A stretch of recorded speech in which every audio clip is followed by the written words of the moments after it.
नमस्कार दोस्तों, स्वागत है आप सभी का आज के इस महत्वपूर्ण और खास वीडियो में। दोस्तों, सावन का महीना खत्म होने वाला है और खत्म होते होते आपके 5 सपने सच होकर रहेंगे। बस आप आज के इस वीडियो को ध्यान से देखिएगा। मैं पूरी गारंटी के साथ कहता हूं, बेशर्ते एक शर्त है कि आप पहले वीडियो को लाइक कर दें और चैनल को सब्सक्राइब करके वीडियो को अंत तक देखें। फिर हम जो सपने आपको बताने वाले हैं वह सपने आपके सच होंगे, उन्हें कोई रोक नहीं सकता है। साक्षात महादेव आप सभी के जीवन काल में यह सपने सच करने वाले हैं। दोस्तों, इस सावन के महीने के बाद आपका जीवन पूरी तरह से बदल ले जा रहा है और कुछ चीजें तो आपके जीवन में ऐसी घटने वाली हैं जिनके बारे में आपने कभी सपने में भी नहीं सोचा होगा। जी हाँ दोस्तों, वीडियो के अंत तक हम आपको सारी बातें अच्छी तरह से समझा देंगे, बता देंगे कि कौन सी बुक घटनाएं हैं जो आपको आश्चर्य में डालने वाली हैं। ये दोस्तों, लेकिन इन सब के लाभ लेने के लिए, यानी यह सब घटनाओं के शुभ लाभ पूर्ण रूप से आपको प्राप्त करने के लिए आपको कुछ विशेष उपाय भी करने होंगे। जी हाँ दोस्तों, आप यह मानकर चलिए कि भगवान भोलेनाथ माता पार्वती के साथ स्वयं आपके घर में विराजमान हो चुके हैं। जी हाँ दोस्तों, आपके ऊपर उनकी भरपूर कृपा हो चुकी है। सावन के महीने में भगवान आपकी भक्ति से, आपके पूजा पाठ से प्रसन्न हो चुके हैं और इससे भी कहीं अधिक अब आपके संघर्ष को और अब आपके जीवन के उतार चढ़ाव को विराम मिले जा रहा है। जी हाँ दोस्तों, इस वीडियो में हम आपको ऐसे रहस्यमयी जानकारियां भी बताएंगे जो कोई भी आपको नहीं बताएगा। आपकी राशि में होने वाले बड़े महापरिवर्तनों के बारे में आपको पहले ही सूचना दे देंगे, जिनके आधार पर आप अपने जीवन से जुड़े महत्वपूर्ण फैसले ले सकते हैं। और यदि कोई परेशानियां भी आने वाली हैं तो हम आपको उनके बारे में भी पहले से ही सूचित करने वाले हैं और उन परेशानियों से निपटने के लिए, मुक्त होने के लिए कौन से विशेष उपाय रहेंगे, उन सब के बारे में हम चर्चा करेंगे। वीडियो बहुत ही महत्वपूर्ण है और एक ऐसे विषय को हमने आज उठाया है जिस विषय पर आपको जब जानकारी होना बहुत आवश्यक है, क्योंकि अब सावन का यह महीना समाप्त होने के करीब है और इस महीने के समाप्त होने के बाद वर्ष भर आपको भगवान भोलेनाथ की कृपा किस प्रकार से प्राप्त होगी, कैसे माता पार्वती आपको आशीर्वाद देंगे और इन सब पूजा पाठ, धार्मिक क्रियाकलापों का जो आपने इस महीने में किया है आपके जीवन पर क्या असर रहेगा, कौन से उपग्रह हैं जो आपको राय देने जा रहे हैं और कौन से वह ग्रह है जो आपको शुभ संकेत दे रहे हैं, शुभ लाभ देने के लिए तैयार खड़े हैं। तो वीडियो का एक एक भाग बहुत ही महत्वपूर्ण है। आपके जीवन के हर एक विषय को अच्छी तरह से समझते हुए आपको समझाने का प्रयास किया है, तो वीडियो में बनी रहिए। अंत तक वीडियो में बताई गई हर एक बात को ध्यान से समझती जाना और जो भी हो पाए, जो भी बदलाव हम आपके जीवन के बारे में बताएं उन्हें अपने जीवन में शामिल करते जाना। फिर देखिए, आपके जीवन में चमत्कार होंगे, आपके जीवन में बड़ी ही अद्भुत बदलाव भी होंगे। जी हाँ दोस्तों, की शुरुआत करते हैं। लेकिन वीडियो की शुरुआत करने से पहले आपसे एक निवेदन है कि कमेंट में पूरे भक्तिभाव के साथ जय मां भवानी लिखना ना भूलें। माता का सीधा आशीर्वाद आपको प्राप्त होगा। माता की कृपा आपके ऊपर जीवन भर बनी रहेगी। साथ ही साथ दोस्त हो, ओम नमः शिवाय भी लिखना ना भूलें कि भगवान भोलेनाथ अब आपके जीवन में आ चुके हैं, आपके सारे संकट हर लेंगे। यही हम भगवान से मनोकामना भी मानते हैं कि आपका जीवन सुंदर और शुभ हो जाए। दोस्तों, वीडियो में आगे बढ़ते हैं और आपको बताते हैं कि सावन का महीना समाप्त होने के बाद आपके जीवन में कौन सी 7 महापरिवर्तन आने वाले हैं जो आपके जीवन को सीधे तौर पर प्रभावित करने वाले हैं, जिनमें से कुछ ऐसे संकेत होंगे जो आपके जीवन को पूर्ण रूप से बदल कर रख देंगे। आपने जैसा सोचा नहीं होगा वैसे भी बदलाव आपके जीवन में आ जाएंगे। जी हाँ दोस्तों, हम जानते हैं एक अनजाना सेक्टर, एक अनजाना सब है आपके मन में हमेशा बना रहता है और यह अगर आपको चैन से जीने नहीं दे रहा है। कुछ लोगों के मन में भविष्य को लेकर चिंताएं बनी रहती हैं और यह चिंता है उनका चैन और सुकून सब कुछ छीन रहे हैं। दोस्तों, क्या आप जानते हैं कि ऐसा क्यों हो रहा है? क्योंकि आपकी राशि में अब तक राहु का नकारात्मक प्रभाव बना हुआ था और राहुल के साथ शुभ ग्रह है, या यूं कहे कि छाया ग्रह है, जो इंसान के मन मस्तिष्क पर पूर्ण रूप से कब्जा कर लेता है। और उसका सबसे महत्वपूर्ण संकेत होता है कि इंसान के मन में एक अनजान सा भय, एक अनजाना सा डर बना रहता है। रात में चैन की नींद नहीं आती है, चिंताएं अक्सर सताती रहती हैं। तो अब होगा यह इस सावन का महीना समाप्त होने के बाद आपके ऊपर से राहु का प्रकोप समाप्त होने जा रहा है और अब आपके मन से चिंताओं के बादल छटने जा रहे हैं। यह भगवान भोलेनाथ की कृपा ही कहेंगे कि राहुल से आपको मुक्ति बिना किसी प्रयास के ही प्राप्त होने जा रही है। जी हाँ दोस्तों, है इसके लिए हम आपको एक और विशेष उपाय भी बता दें कि आप भगवान भोलेनाथ को जल तो अर्पित कर ही रहे हैं, लेकिन जितने दिन बचे रह गए हैं इस सावन मास के पवित्र मास के, तब आप भगवान भोलेनाथ के ऊपर जो जल अर्पित कर रही है उसमें थोड़े से काले तिल भी अवश्य मिला लें। काले तिल डालकर उस जल को आप भगवान भोलेनाथ के ऊपर अर्पित करेंगे। यह जो आपके ऊपर राहु की जो कुदृष्टि पड़ रही है, यह कुदृष्टि भी जल्द से जल्द समाप्त हो जाएगी। वैसे हम आपको बता दें कि यह कुदृष्टि वैसे भी सावन का महीना समाप्त होने के बाद आपके ऊपर से हटने वाली है, लेकिन यदि आप प्रयास कर लेंगे और भगवान भोलेनाथ की अति कृपा प्राप्त कर लेंगे तो फिर कभी जीवन में आपको यह राहु की कुदृष्टि परेशान नहीं करने वाली है। सबसे पहला बदलाव आपके जीवन में यही आएगा कि आपके मन से अनजानी चिंताएं समाप्त होने लगेंगे। दोस्तों, हम आपको बता दें कि चमत्कार रातों रात तो नहीं होते हैं, लेकिन धीरे धीरे बदलाव अवश्य आने लगते हैं और लंबे समय अंतराल के बाद जो बदलाव बड़ा रूप ले लेते हैं तो फिर हमें वह चमत्कार जैसे ही प्रतीत होते हैं तो कुछ भी रातों रात नहीं होगा, लेकिन धीरे धीरे बदलाव अवश्य होंगे। इस बात की गारंटी है कि आपकी राशि में होने वाले बदलाव ग्रहों का गोचर ग्रह स्थिति इसी बात की ओर इशारा कर रही है। जी हाँ दोस्तों, अब दूसरा बदलाव आपके जीवन में यह आएगा कि आपका कहीं बात चल रहा है, कहीं आपकी ऐसी स्थिति चल रही है कि सुलझने का नाम नहीं ले रहा है, विवाद और लंबा खींचता चला जा रहा है, यानी आपके कामों में रुकावट आ रही है। कहीं पर ऐसी स्थिति है कि आपने कहीं पर पैसा किसी को दिया है या किसी व्यापार में पैसा लगाया है और वह पैसा फंस गया है, अटक गया है। ऐसी स्थिति बन रही है जिसमें कि आप कुछ समझ में नहीं आ रहा है कि आगे रास्ता क्या होगा, नतीजा क्या निकलेगा, लेकिन आपकी मानसिक उलझन है अवश्य बड़ी हुई है, आपके जीवन में रुकावट अवश्य पैदा हो रही है। जी हाँ दोस्तों, है अब सावन के इस महीने के बाद आपके जो उलझे हुए विवाद थे उनका समाधान हो जाएगा। विवादों का शुभ परिणाम आपको प्राप्त होगा।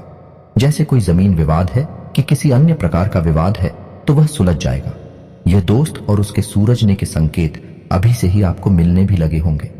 जी हाँ दोस्तों, के साथ ही साथ यदि आपका पैसा कहीं पर अटक गया है, चाहे व्यापार में अटका हो, चाहे आपने किसी को दे दिया हो या फिर किसी अन्य प्रकार से पैसे को लेकर बाधा उत्पन्न हो रही थी, तो वह बाधा भी धीरे धीरे समाप्त होने लगेगी और सावन का महीना समाप्त होने के बाद आपको खुशखबरी या मिलना शुरू हो जाएंगे। आपका रुका हुआ पैसा, रुका हुआ धन आपको प्राप्त होने लगेगा। जी हाँ दोस्तों, इस विषय पर हम आपको एक उपाय भी बता देते हैं। इस सावन के आखिरी दिन यानी कि 31 अगस्त के दिन आप एक कार्य कर सकते हैं कि आप छोटी कन्याओं को सफेद रंग की कोई वस्तु दान कर सकती हैं। 9 या 11 की संख्या में कन्याओं को आप दान करना और कन्याओं की उम्र 9 साल से कम होनी चाहिए। आप सफेद रंग की कोई वस्तु उन्हें दान करें और उन्हें थोड़ा बहुत भोजन भी कराएं, और भोजन भी सफेद रंग का ही होना चाहिए। जैसे कि आप उन्हें बतासे दे सकते हैं, खीर दे सकते हैं।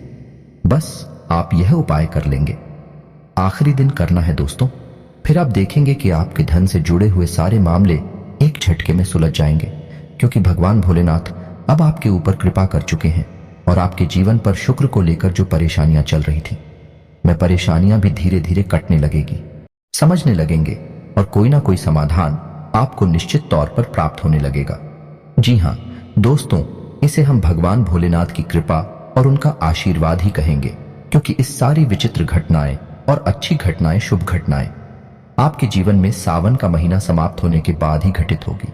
इसलिए आप भगवान भोलेनाथ का, माता पार्वती का परिवार आभार व्यक्त करना बिल्कुल भी ना भूले। दोस्तों, एक और बात हम आपको बता दें कि यदि आपके घर में किसी प्रकार का कलर क्लिप रहता है, आपसी प्रेम संबंध समाप्त हो चुके हैं, यानी कि परिवार के लोग एक दूसरे से बात भी नहीं करना चाहते हैं, और यदि पति पत्नी के बीच में भी किसी प्रकार की विवादित स्थिति लगातार बनी रहती है, तो जाते जाते सावन के इस पवित्र महीने का और लाभ ले सकते हैं और इन सब समस्याओं से मुक्ति प्राप्त कर सकते हैं। परिवार में प्रेम बढ़ जाएगा और दाम्पत्य जीवन जी आपका सुंदर हो जाएगा। बस करना होगा आपको एक छोटा सा काम था, अपने घर के पूजा घर में भगवान भोलेनाथ की माता पार्वती के साथ कोई फोटो या मूर्ति को लाकर स्थापित कर देना है। जी हाँ दोस्तों, के साथ साथ आपको एक गौरी शंकर रुद्राक्ष लेकर आना है और उसे भी अपने घर के पूजा घर में पूर्ण शुद्धता के साथ प्राण प्रतिष्ठित कर देना है और उसका पूजन करना है। आप देखेंगे कि आपका दाम्पत्य जीवन हो, चाहे प्रेमी जीवन हो, और चाहे आपके परिवार में लोगों के मन में आपसे प्रेम हो। सब कुछ सुंदर हो जाएगा, सब कुछ बहुत ही मधुर हो जाएगा। जीवन जीने का आनंद आने लगेगा, जीवन में मधुरता पड़ जाएगी। जी हाँ दोस्तों, थोड़ा सतर्क करना चाहेंगे क्योंकि एक स्थिति ऐसी बन रही है जो आपको परेशान करेगी, आपको बहुत बड़ा नुकसान भी दे सकती है दोस्तों। और यह नुकसान आर्थिक भी हो सकता है और यह आपका व्यक्तिगत शारीरिक नुकसान भी हो सकता है। ये दोस्तों, आपको शनिदेव से थोड़ा सा बचकर रहना होगा क्योंकि शनिदेव आपके ऊपर नजर बनाकर बैठे हैं और आपके ऊपर उनकी कुदृष्टि पड़ रही है। जी हाँ दोस्तों, शनि की दृष्टि पड़ना वैसे भी ठीक नहीं माना जाता है, इसीलिए तो कहा जाता है इस दिन मंदिरों में शनिदेव की मूर्ति स्थापित होती है। उन मंदिरों में आपको नहीं जाना चाहिए। छैला रूप में जो शनिदेव की मूर्ति है उसी मंदिर में आप चाहे, क्योंकि शनि की दृष्टि आपके ऊपर पड़ना ठीक नहीं है। लेकिन आपके साथ यही हो रहा है, तो अब आप ऐसे में क्या करेंगे? पहले चीज की आपको बहाना, मशीनरी और काली रंग की वस्तु, उसे थोड़ा सा सावधान कार्य करना है।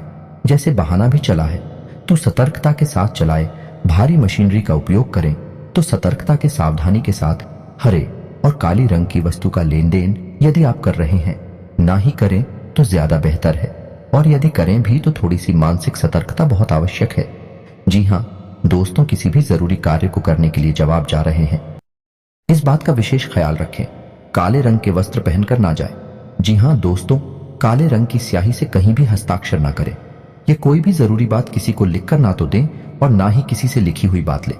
यह दोस्त कहने का मतलब कोई एग्रीमेंट काले रंग की स्याही से साइन ना करें। बस आपको यह सावधानी रखनी है। साथ ही साथ आपको शनिवार के दिन शनिदेव की मंदिर में जाकर एक सरसों के तेल का दीपक जलाना है और 11 शनिवार तक आपको छायादान करना है। जी हाँ दोस्तों, यदि आपको छायादान के विषय में ज्ञान नहीं है तो कोई बात नहीं, आप कमेंट करके हमें बताएं, हम आपको इसके विषय पर एक पूरा समर्पित वीडियो बनाकर दे देंगे। और यदि आपको शनिदेव का मंदिर ना मिले, जैसे आपके क्षेत्र में आसपास कहीं शनिदेव का मंदिर नहीं है, तो आप क्या करेंगे? तो आप यह कार्य पीपल के वृक्ष के नीचे भी कर सकते हैं। जी हाँ दोस्तों, शनिवार के दिन ही आपको करना है, याद रखना है। जी हाँ दोस्तों, अब आपको ध्यान इस बात का देना है कि यदि आपके क्षेत्र में आसपास कहीं शनिदेव का मंदिर है, लेकिन उस मंदिर में शनिदेव की प्रतिमा स्वरूप स्थापित है, तो आप उस मंदिर में ना जाए। हम आपको यही सलाह देंगे क्योंकि शनिदेव का शुद्धतम स्वरूप शीला स्वरूप होता है, तो मूर्ति स्वरूप जब है शनिदेव, तो आप ना चाहे क्योंकि शनिदेव की दृष्टि चीज ही आपके ऊपर पड़ेगी। आप उस मंदिर में न जाकर यह कार्य थे पीपल के वृक्ष के नीचे भी कर सकते हैं। शनिदेव आपकी पूजा पाठ को स्वीकार कर लेंगे। जी हाँ दोस्तों, वीडियो में आप अंत तक बने रहना। आपके घर में और आपके जीवन में जितने भी नकारात्मक अदाएं हैं, उन सब नकारात्मकताओं को हम एक ऐसा उपाय बताएंगे जिससे एक बार उस उपाय को करने के बाद आप जीवन भर के लिए उन नकारात्मक मुक्ति प्राप्त कर लेंगे। जी हाँ दोस्तों, बहुत ही शक्तिशाली और महत्वपूर्ण उपाय है। वह तो आप एक बार उस उपाय को अवश्य जान लें, फिर आप उस उपाय को अपनी सुविधा के अनुसार जब चाहे तब कर सकते हैं। इस उपाय का फल बहुत ही शक्तिशाली है। दोस्तों, हम जो भी उपाय या जो भी क्रियाएं आपको करने के लिए बताते हैं, पूर्ण रूप से शास्त्रीय पद्धति पर आधारित होती है और अलग अलग शास्त्रों से चुनकर लाई गई होती है। इसलिए उन उपायों के सिद्ध होने में कोई शक की बात ही नहीं होती है। फिर भी हम आपसे यह कहते हैं कि आप जो भी उपाय करें वह किसी न किसी भगवान पर तो समर्पित होता ही है, तो आप उन भगवान पर आस्था रखते हुए करें। आपका जीवन निश्चित तौर पर बदल जाएगा। दोस्तों, आप बताते हैं अगला बदलाव आपके जीवन में बहुत शुभ है, खुशियां लाने वाला है। आपका जीवन में आपको एक नई उपलब्धि देने जा रहा है। बहन आदि की खरीदी या फिर किसी प्रॉपर्टी की खरीद के योग बन रहे हैं। इस सावन का महीना समाप्त होने के बाद 1 महीने के अंदर अंदर आप कोई नया वाहन खरीद सकते हैं, या फिर कोई प्रॉपर्टी खरीद सकते हैं, या फिर वाहन या प्रॉपर्टी आदि से खरीद सकते हैं, या फिर वाहन या प्रॉपर्टी आदि से खरीद से संबंधित विचार बना सकते हैं, या फिर आप किसी प्रकार की ऐसी कोई डील कर सकते हैं जिसमें आपको सीधा लाभ प्रॉपर्टी आवाहन से होगा। जी हाँ दोस्तों, कोई ना कोई ऐसी गतिविधि अवश्य होगी जिससे आपको प्रॉपर्टी का सुख प्राप्त होगा, संपत्ति का सुख प्राप्त होगा, वाहन का सुख प्राप्त होगा। जी हाँ दोस्तों, यही योग बता रहे हैं, आपकी ग्रह स्थिति बता रही है, फिर आपकी मां ने स्थिति पर सब कुछ निर्भर करेगा। कहने का मतलब यह है कि प्रॉपर्टी का योग बन रहा है, यानी संपत्ति का योग बन रहा है। लेकिन किसी किसी जातक के साथ ऐसा होगा कि वह अपनी पुरानी संपत्ति के ही रिनोवेशन का कार्य करवा सकते हैं, यानी कुछ तोड़ फोड़ कराकर अपने मन के अनुरूप कुछ नया निर्माण करवा सकते हैं। इस प्रकार आपकी मन ही स्थिति पर निर्भर करेगा कि यह ग्रह स्थिति आपके जीवन में किस प्रकार के बदलाव लेकर आएगी। लेकिन आपको वाहन और संपत्ति का सुख तो प्राप्त होगा, यह बात तो पक्की है। जी हाँ दोस्तों, और यदि आपके जीवन में कुछ इस प्रकार का वातावरण है कि आपका मन तो खूब है लेकिन स्थितियां नहीं बन पा रही कि आपको इस प्रकार के सुख प्राप्त हो, तो हम आपको बता दें कि जाते जाते सावन के इस महीने का आप लाभ ले लें और भगवान भोलेनाथ के मंदिर में कहीं कोई ऐसा मंदिर चुनिए जिस मंदिर में बरगद का एक वृक्ष हो। वह भट्टकेश्वर महादेव का शुद्ध स्वरूप है, वह भी भगवान भोलेनाथ का एक स्वरूप है। तो आप उस वट वृक्ष को जुग जुग बचे हुए सावन के महीने हैं, एक लोटा जल अर्पित करें और अपनी मन की स्थिति बताइए। मनोकामना बताइए कि आप प्रॉपर्टी लेना चाह रहे हैं लेकिन आपके जीवन में रुकावटें आ रहे हैं। वाहन आदि की खरीद करना चाहते हैं लेकिन रुकावट आ रही है और आप देखेंगे कि लोग तो आपके बनी रहे हैं लेकिन कोई नकारात्मक शक्ति यदि रुकावट पैदा कर रही होगी तो वह अपने आप हट जाएगी। भगवान भोलेनाथ आपके जीवन में शुभ संकेत भेजेंगे और आपकी जो रुकावट है उन्हें दूर कर देंगे। सावन के महीने के समाप्त होने के बाद 1 महीने के भीतर भीतर आपको यह सुख प्राप्त हो जाएगा, इस बात की हम गारंटी देते हैं। जी हाँ दोस्तों, यह तो थे कुछ जरूरी बदलाव जो सावन के महीना समाप्त होने के बाद आपके जीवन में होने जा रहे हैं। कुछ अच्छे हैं, कुछ बुरे हैं जिन्हें हम नकारात्मक कह सकते हैं। दोस्तों, हम आपको एक बात बताएं कि आपके जीवन में ग्रह स्थिति भी कुछ नहीं कर सकती जब तक कि आपके घर में या आपके जीवन में नकारात्मक ऊर्जा ओह का घेरा बना हुआ है।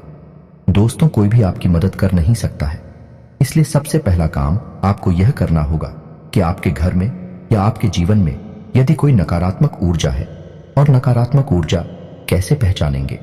नकारात्मक ऊर्जा की सबसे बड़ी पहचान यह होती है दोस्तों कि वह आपको मानसिक तौर पर, भावनात्मक तौर पर और आर्थिक तौर पर बहुत बुरी तरीके से प्रताड़ित करती है। दोस्तों, आप जितना दुखी होंगे, जितना चिंतित होंगे, नकारात्मक ऊर्जा को उतना ही शक्ति प्राप्त होगी, उतना ही सुख प्राप्त होगा। आपको दुखी रखकर नकारात्मक ऊर्जा सुख प्राप्त करती है, तो यह तो हो गई नकारात्मक ऊर्जा की बात। अब आप समझिए कि यदि आप तो पैसे रुपए को लेकर हर समय संगी बनी रहती है, आप कितना ही पैसा कमाए लेकिन आपका पैसा कभी पूरा नहीं पड़ता, उल्टा आपके ऊपर कर्ज लगता चला जा रहा है, तो समझिए कि आपके आसपास नकारात्मक ऊर्जा का खेड़ा है। जी हाँ दोस्तों, दूसरा यह है कि आपको अपने ही रिश्तों से सही प्रेम प्राप्त नहीं हो रहा है। आप जिनसे बहुत अधिक प्रेम करते हैं, जिनके ऊपर अपनी जान छिड़कने हैं, वह लोग भी आपको सही सम्मान नहीं देते हैं, आपको प्रेम नहीं करते हैं, आपकी बातों की कदर नहीं करते हैं, आपकी कोई इज्जत नहीं है। तो ऐसी स्थिति भी तब पैदा होती है जब नकारात्मक ऊर्जा उन्हें आपको घेर रखा है और आपके घर के वातावरण को भी दूषित कर रखा है। दोस्तों, तभी तो आपका प्रेम, आपका सम्मान आपके अपनों को ही दिखाई नहीं दे रहा और वे ऐसा बर्ताव कर जाते हैं। कभी कभी तो ऐसी बातें भी कह जाते हैं कि आपका दिल बहुत दुखी हो जाता है। फिर आप कुछ समझ में नहीं आता कि आप क्या करें और कहां जाएं। ऐसी स्थिति में आप बहुत ही दिल में रोते हैं और यही तो नकारात्मक ऊर्जा चाहते हैं। यदि ऐसा आपके जीवन में चल रहा है तो समझिए कि नकारात्मक ऊर्जा अपने आप को दे रखा है। तो अब ऐसे में आपको करना क्या है कि पहला कार्य है कि नकारात्मक ऊर्जा उसे आपको मुक्ति प्राप्त करनी है। और नकारात्मक ऊर्जा से मुक्ति प्राप्त करने के लिए एक बहुत ही शक्तिशाली उपाय है जो शिव पुराण में भी बड़े थे। उस उपाय को हम आपको बताते हैं, आप उसे एक बार करके देखिए। आपको निश्चित तौर पर संपूर्ण नकारात्मक ऊर्जा से मुक्ति प्राप्त होगी और जीवन में बदलाव आने शुरू हो जाएंगे। जी हाँ दोस्तों, अब ध्यान से सुनिए कि आपको करना क्या है। आपको एक नारियल लेना है। ये दोस्तों याद रखिए कि नारियल हर हरा होना चाहिए और अच्छा होना चाहिए, यानी स्वच्छ, यानी कि जिसे हम पानी वाला नारियल कहते हैं। उस नागिन को आपको लेना है। उस नारियल को आपको कुछ इस प्रकार से फोड़ना है कि ऊपर की तरफ से वह नारियल टूटेगा और अंदर उस नारियल में कुछ भरने के लिए पूरी जगह बनी रहेगी। अब आपको उस नारियल को तोड़ने के बाद उसे खाली कर लेना है और अब अपने घर में थोड़ी सी पंजीरी बनानी है। जी हाँ दोस्तों, आटा को थोड़ा सा सीखने के बाद भी मैं सीखेंगे और उसमें मेवा मिष्ठान मिलाने के बाद, शक्कर मिलाने के बाद उस पंजीरी को उस नारियल के अंदर कर देंगे और उसे भक्त ज्ञानी की नारियल का जो टूटा हुआ हिस्सा था उस हिस्से से उस नारियल को ढक देंगे और अब उस नारियल के ऊपर 7 बार एक लाल रंग के धागे को लपेटकर उसे अच्छी तरह से मजबूती से बांध देंगे। जी हाँ दोस्तों, अब आपको करना यह है कि आपके घर के जितने भी सदस्य हैं, इसी के साथ आज के इस वीडियो को विराम देते हैं। कमेंट में पूरे भक्ति भाव के साथ जय मां भवानी लिखना ना भूलें। माता की सीधी कृपा और आशीर्वाद आपको प्राप्त होगा। साथ ही साथ ओम नमः शिवाय भी अवश्य लिखें। आपके जीवन की हर परेशानी दूर हो जाएगी।